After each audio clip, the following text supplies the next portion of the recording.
Following cleaning, the materials undergo crushing to reduce their size, which enhances the efficiency of oil extraction. Crushers break down the seeds or nuts into smaller particles, making them more suitable for pressing. After crushing, the materials are cooked to prepare them for oil extraction.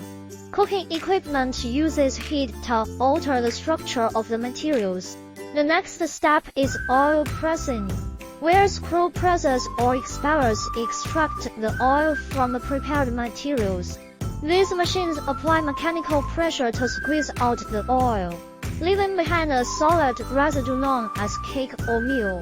The extracted crude oil then moves to the refining section, which includes deguming, neutralization, bleaching, and deodorization processes.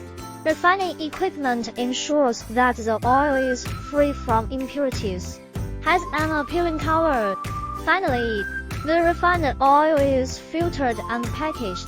Filtration systems remove any remaining particles, while bottling machines fill and seal the oil into containers for distribution. Each component in this production line plays a vital role in transforming raw materials into high-quality edible plant oil.